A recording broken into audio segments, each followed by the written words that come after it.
Magandang araw mga kapolitika at welcome back dito sa ating YouTube channel. In this video ay atin pong pag-uusapan ang mga pinaka-latest na kaganapan dito sa Miss Grand International 2024. Kasi mamaya na po ang talagang moment of truth kung sino nga ba talaga ang mag-uwi ng corona para sa Miss Grand International 2024. So in this video ay atin pong pag-uusapan itong mga reaksyon ng mga taga-ibang bansa matapos yung post ni Sir Arnold, itong MGI Philippines National Director kasama si Nawat. So pag-uusapan rin po natin kung payag ba tayo or okay ba tayo na dito sa Pilipinas ang next na venue ng Miss Grand International 2025. Pero bago ang lahat ay huwag kalimutang mag-like at mag-subscribe na rin kayo para updated kayo sa ating mga latest issue. So talagang pinag-uusapan po online mga kapolitika at talagang viral itong post ni Sir Arnold na kung saan ay pinagpiestahan ng mga netizen. Kasi ang sinasabi dito sa post ay meron daw mga magagandang i-announce sa mga susunod na sandali. So ito ang kanyang paklo or pahint na kung saan ang basa or interpretation ng iba ay baka nagkaroon na ng deal ang Pilipinas dito kay Mr. Nawat.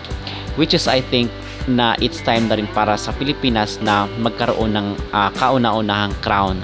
Kasi sa tingin ko rin dito ay talagang kasi na-report natin dito in our previous video na baka hindi daw makadalo itong National Director ng Pilipinas dito, pero nagpa-surprise po siya or the other way around is minessage siya ni Sir Nawat para makipagkita dito sa ating National Director kasi nga baka nagustuhan rin ni Nawat itong si CJ Opiasa. So base doon may paklo kasi na meron daw naghihinder, so merong nagre-restrict na dito sa Pilipinas i-held yung next venue or mag-host at ang inilagay niya doon na initial is I daw at letter M. So basically most probably itong India or Indonesia and then itong Myanmar. So most probably is sila yung pumipigil na mag-host kasi alam naman na malaki ang tsansa pag ikaw yung host ay ibibigay sa iyo yung corona.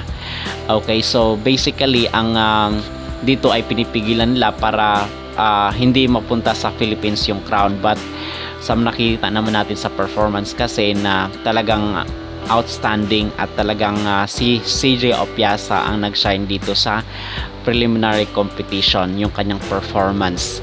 Okay, so dito natin makikita mga kapolitika na kung saan baka kay CJ ibibigay kasi well-deserved at walang question dito sa Miss Grand International kung kay CJ bibigay yung corona kasi in the first place even yung mga Latinos ay hot picks at talagang first sa kailang prediction itong ating pambato na si CJ Opiasa. So hindi maki-question ang kredibilidad ng Miss Grand International. Whereas kung dito ibibigay kay Myanmar at kay Indonesia ay talagang ma-question sila kasi nga marami pang mas outstanding na nag-perform dito sa Miss Grand International 2024 at magkakaroon ng doubt ang mga tao bakit sa kanila ibigay. So ang sinasabi kasi daw doon ay meron daw closed door na meeting. Okay, itong si Indonesia, si India at si Myanmar at the same time itong ating National Director na si Sir Arnold. So basically ay ginawa ni Sir Arnold ang nakabubuti para dito sa ating kandidato. And in fact, na-report nga natin na magkaroon ng live streaming doon sa Olongapo itong hometown ni CJ Opiasa. So first time daw itong nangyari. So hindi natin alam ang mga susunod na kaganapan kasi meron na pala tayong nakita doon sa isang post na kung si CJ daw ang mag-uwi ng corona ay ito daw ang isa sa mga rason or threat dito sa Miss Universe kasi nga grabe ang competition ngayon, especially na marami ang nagsusulputan ng mga beauty pageant contest. Okay, so ito daw ang maging tinik kasi si Sir Arnold is meron siyang mga connection sa Senate, meron siyang connection sa Congress at kung ito daw ay magkakaroon daw ng ingrande talaga na parade dito kay CJ Opiasa para ma-promote yung yung kanyang show which is itong Miss Grand International. At vocal naman, ang gusto ko rin kasi dito kay Sir Nawat mga kapolitika is vocal siya na aside daw sa competition ang malaking portion talaga ng kanyang beauty contest ay business. Okay, kasi sinabi niya mismo doon kasama itong mga national director, sabi niya alam niya daw na ito ay beauty contest but ang gusto niya daw talaga is business.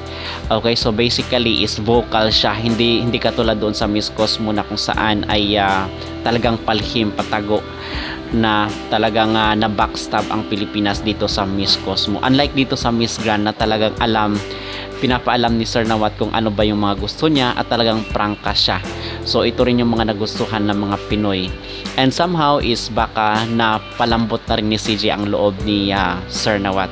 But disclaimer lang po mga kapolitika, ito lang po ay aking personal na opinion. Hindi po tayo nagsabi na talagang kay CJ na yung corona. Of course, ay antayin pa rin po natin yung finals which is mamaya na nga po. At hindi nga rin po mapigilan ng taga-ibang bansa na mapareact dito sa balitang ito na kung saan ang sinasabi nila ay naibenta na daw or nabili daw yung corona dito sa Miss Grand International. Well, sa tingin ko naman ay hindi ibibigay ni Sir Nawat kay Myanmar itong corona kasi nga dati is nag-back out sila. So, kailangan na pag sinabi na ikaw yung maging host ay kailangan merong perma yan, merong contract na pipirmahan, hindi pwedeng verbal lang kasi pag verbal lang ay pwedeng magbago yung isip, so kinakailangan na magkaroon ng signature. So maybe ito yung ginawa ni Sir Arnold na nagkaroon ng permahan. Okay? So, hopefully mga kapolitika ay sa atin idaos kasi ang ibang mga Pinoy ay baka daw matulad tayo sa Cambodia na kung saan ay iniwanan ng luhaan ni Sir Nawat matapos na hindi daw magustuhan yung mga presentation doon, yung mga lugar, yung mga venue at yung mga hinanda ng Cambodian. So tayo naman is hindi naman siguro mangyayari sa atin yun kasi medyo mas nakakaangat naman ang Pilipinas kung ikukumpara sa Cambodia, and in fact dito na nga idinaos dati ang Miss Universe and wala namang problema. Okay, so why not na hindi pwedeng gawin dito sa Miss Grand International. So I doubt mga kapolitika na hindi magkayang gawin ng hindi kayang pantayan ng Pilipinas yung gusto ni Sir Nawat. So wala po tayong problema doon, unapproved po yun sa atin. Ano ang inyong masasabi dito mga kapolitika na kung saan is nabilin daw yung corona at payag ba kayo na dito sa Pilipinas idaos ang susunod na Miss Grand International? Mag-comment down below at huwag kalimutang mag-like at mag-subscribe na rin kayo para updated kayo sa ating mga latest issue.